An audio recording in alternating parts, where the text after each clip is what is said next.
మన ముందుకు వస్తున్న శకటం స్వచ్ఛ ఆంధ్ర స్వచ్ఛ విశాఖ మన కరత్వాల ధ్వనులతో స్వచ్ఛ సర్వేక్షణలో విశాఖ నగరం అగ్రస్థానం సాధన లక్ష్యంగా కృషి చేస్తున్న జీవీఎంసీ వాటిని ఉద్యానవనాలుగా తీర్చిదిద్దుగా చూసారా పైన పాలలు స్వచ్ఛ ఆంధ్ర సూరత్ వారణాసి మరియు ముంబైలతో పాటు గర్వంగా ఈ ప్రాంతం 2032 నాటికి 125-135 బిలియన్ల ఆర్థిక వ్యవస్థగా మరియు 2047 నాటికి 1 ట్రిలియన్ల ఆర్థిక వ్యవస్థగా అభివృద్ధి చెందేందుకు ఈ ప్రణాళికను రచించారు.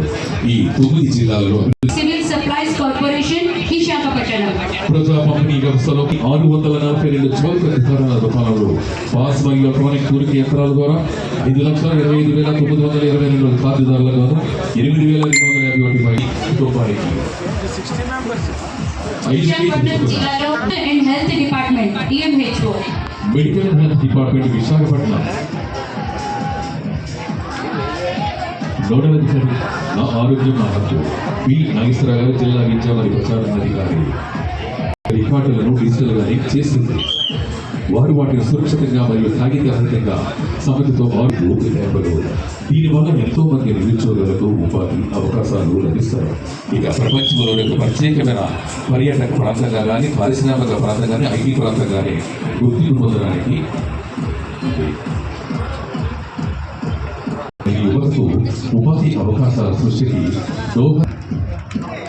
మన ముందుకు వస్తుంది మన ఇల్లు మన గౌరవం ఏపీ స్టేట్ హౌసింగ్ కార్పొరేషన్ పక్కా ఇళ్ల కాలం నిజం చేయనుందా మన ప్రభుత్వం విశాఖపట్నం జిల్లా నందు ఇల్లు కుటుంబం కనపడరాదని లక్ష్యంగా PMAY 1.0 పథకం కింద ఆప్షన్ 3 కింద గర్భిణి మరియు సంక్షేమ సేవలు అందించబడుతున్నాయి. మహిళా సాధికారతే ప్రభుత్వ ధ్యేయం మహిళా అభివృద్ధి మరియు శిశు సంక్షేమ శాఖ విశాఖపట్నం 20 మినీ అంగన్వాడీ కేంద్రాలను అంగన్వాడీ కేంద్రాలుగా అప్గ్రేడ్ చేయడం జరిగింది. పోషణ అభియాన్ మరియు భవిష్యత్తులో ఎదగడానికి నైపుణ్యంతో విలువలతో కూడిన విద్యను నేర్పిస్తూ సమగ్ర అభివృద్ధికి మన పాఠశాల విద్యాశాఖ కృషి చేస్తుంది. డోక్లా సీతమ్మ మధ్యాహ్న భోజనం పథకంలో సన్నబియ్యం ఇస్తూ విద్యార్థులు ఆరోగ్యవంతంగా శక్తివంతంగా ఎదిగి చక్కని విద్యను అభ్యసించడానికి కృషి చేస్తుంది. SSC 2025లో రాష్ట్ర స్థాయిలో 3వ ర్యాంకును సాధించి ఈ విద్యా తో 100% ఉత్తీర్ణతకు కృషి చేస్తుంది.